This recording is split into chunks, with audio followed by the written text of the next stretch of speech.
모자, 멸자. 자애로운 어머니가 자식을 망친다라는 뜻입니다. 사주에서 이를 두고 하는 말들이 있죠.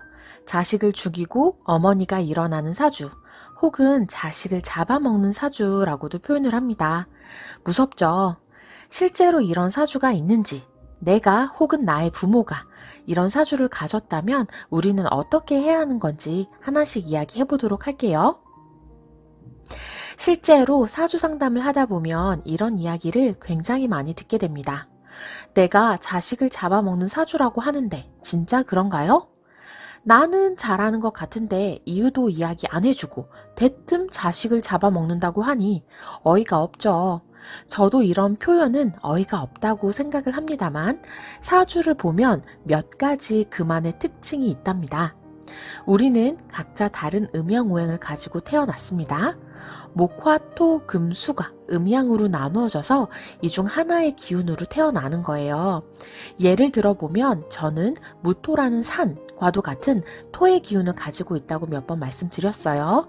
그럼 이 나라는 토 기운을 두고 목, 화, 토, 금, 수 이 5가지 기운이 각각 나에게 주는 영향력이 달라집니다. 그 중에서도 나를 도와주는 기운을 인성이라고 합니다. 태양은 토양을 따뜻하게 해서 무언가를 키워낼 수 있게 도와주죠. 그럼 토로 태어난 저에게 이런 화 기운은 나를 도와주는 인성이 되는 거예요. 사주에서 유일하게 나를 대가 없이 도와주는 것이 인성이기에 인성은 우리에게 헌신하는 어머니를 의미하기도 합니다. 그럼 인성이 우리를 도와주니까 사주에 전부 다 인성이면 완전 좋겠다 하는 생각이 들 수도 있겠죠. 그러나 정작 이렇게 되면 문제가 발생이 되는 겁니다. 생각해 보세요. 따뜻한 봄에 적당한 태양은 토양에게 생명을 길러낼 수 있는 힘을 주지만 너무 뜨거운 한여름의 태양은 오히려 땅을 건조하고 갈라지게 만듭니다. 오래 뜨거운 태양 아래에만 노출되어 있는 땅은 사실상 본래의 제 기능을 못하게 돼요. 이것을 화다 초토라고 합니다. 화가 너무 과해서 오히려 땅이 불에 타는 겁니다. 나무로 태어났을 때 물은 나무에게 영양분을 공급해주는 존재예요. 물은 나무의 인성이 되는 거죠. 그런데 오히려 물이 너무 많으면 나무가 물에 뜨는 부목이 되어버립니다. 이것을 수다 부목이라고 합니다. 내가 불, 화기운으로 태어났을 때 나를 도와주는 것은 나무입니다. 나무가 장작이 되어서 불을 키워주잖아요. 그런데 아궁이에 나무를 너무 많이 집어넣어 버리면 오히려 불씨가 꺼지게 됩니다. 이것을 목다 화식이라고 합니다. 나무가 너무 많아서 불이 꺼져 버리는 거예요. 내가 금으로 태어났을 때 나를 도와주는 것은 토기운입니다. 토양 안에서 광물이 점점 더 커지고 단단해지시는 것을 생각해 보면 알 수 있죠. 그런데 토가 너무 많으면 오히려 나란 금이 땅에 묻혀버려서 발견이 안 돼요. 답답한 상황이 발생이 돼요. 이것을 토다매금이라고 합니다. 내가 물, 수기운으로 태어났을 때 나를 도와주는 것은 금입니다. 차가운 금속 표면에서 물이 숑숑 올라오는 것을 생각해 본다면 금이 물을 도와준다고 생각을 할 수 있죠. 근데 금이 또 너무 많으면 금다채수라고 해서 오히려 물이 맑지 못하고 탁해지는 현상을 일컬어서 이렇게 이야기합니다. 이렇게 인성이 너무 많아져 버리면 오히려 나를 도와주는 형태가 아니라 나를 힘들게 할 수도 있는 겁니다. 그러면 이런 것들이 어떤 현상으로 나타나게 될까요?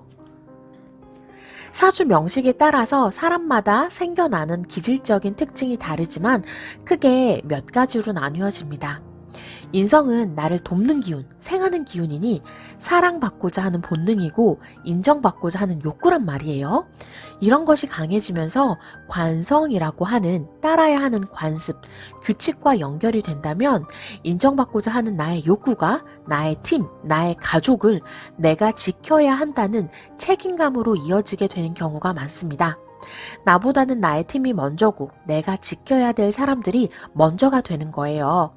가장 가까운 나의 팀은 나의 부모님, 엄마가 되겠죠. 그래서 자식임에도 불구하고 부모를 자신이 키워내려고 합니다. 내가 성공해서 우리 엄마 잘 먹고 잘 살게 해줄 거야.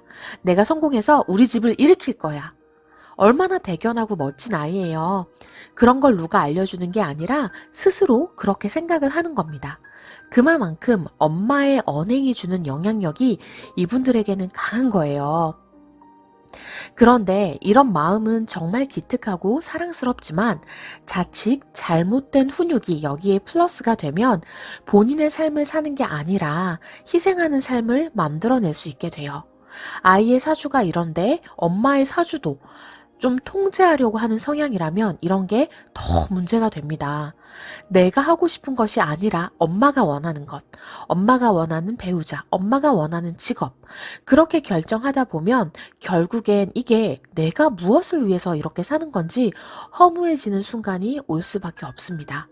물론 부모니까 우리 아이가 좋은 결정을 했으면 좋겠고 잘 되길 바라는 마음으로 하는 거죠. 그런데 그게 결국 부모 생각이라는 거예요. 가만히 생각해보면 부모는 아이와는 상관없이 내가 원하는 방식으로 아이에게 도움을 주는 경우가 굉장히 많거든요. 실제로 이런 형태의 사주를 가진 분들이랑 상담을 하면 굉장히 늦은 나이임에도 불구하고 미혼인 분들이 많습니다. 왜? 부모님이 결혼을 매번 반대하셔서 못 가신 거예요. 오래 이런 패턴으로 관계를 이어가게 되면 본인이 좋아서 희생했던 것들이 당연한 것들이 되고 다시 되돌리려고 하면 또 부모 입장에서는 자식이 변한 것 같고 서운합니다. 내가 너한테 어떻게 했는데 네가 나한테 이럴 수 있어. 본인 입장에서는 최선을 다해서 본인이 생각하는 좋은 걸 준 거지만 자식 입장에서는 내 마음대로 해본 것이 없으니 답답하죠. 내 자식이 이런 사주라면 너무 내 기준에서 내 잣대로만 아이를 휘두르고 있지는 않은지 잘 생각해 봐야 합니다. 내 자식의 의견을 경청하고 자식이 원하는 걸 잘 들여다보세요. 그리고 내 사주가 이렇다면 나의 엄마, 가족보다 나의 마음, 나의 생각을 먼저 들여다보세요. 이런 분들이 보통 가족의 행복이 나의 행복, 이런 분들이시거든요. 저도 그래요. 저보다 우리 가족이 더 배부르고 행복했으면 좋겠어요. 그런데 그 행복이 나의 희생 위에 세워진 행복이라면 지금이라도 멈춰야 합니다. 길을 가다가 뚱뚱한 사람이 보여요. 막 걷는 것도 숨에 붙이고 얼굴도 새빨개요. 거기다 대고 당신 너무 뚱뚱해요. 건강 상합니다. 살 빼세요. 이렇게 이야기하는 게 도움이 될까요? 이야기하는 사람들은 본인들이 도와주는 거라고 생각을 할 수도 있는데 그런 말을 들으면 당사자는 바깥에 나와서 걷는 용기조차 없어질 수 있어요. 내 배 아파서 낳은 내 자식이라고 해도 내가 생각하는 도움과 자식에게 필요한 것은 다를 수 있다는 것을 기억을 꼭 해주세요. 비슷해 보이는 형태로 인성이 과다하게 많으면서 사주에 근이 없고 유약한 형태의 사주도 있습니다.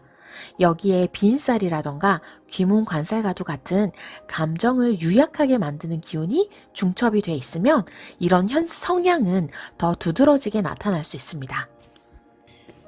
생긴 건 일견 비슷해 보이지만 기질이나 성향은 다르게 나타나는데요. 이런 경우에는 나를 돕는 기운은 너무 많은데 본인의 뿌리는 없으니까 더 의존적이고 우유부단한 형태로 나타나게 되는 거예요. 사방팔방에 나를 도와주는 기운이 오히려 나를 아무것도 못하는 응석바지로 만드는 겁니다. 어른이 되어서도 본인이 의사결정을 내리는 게 어렵고 부모에게 자꾸 기대려고 할 수 있게 되는 거죠.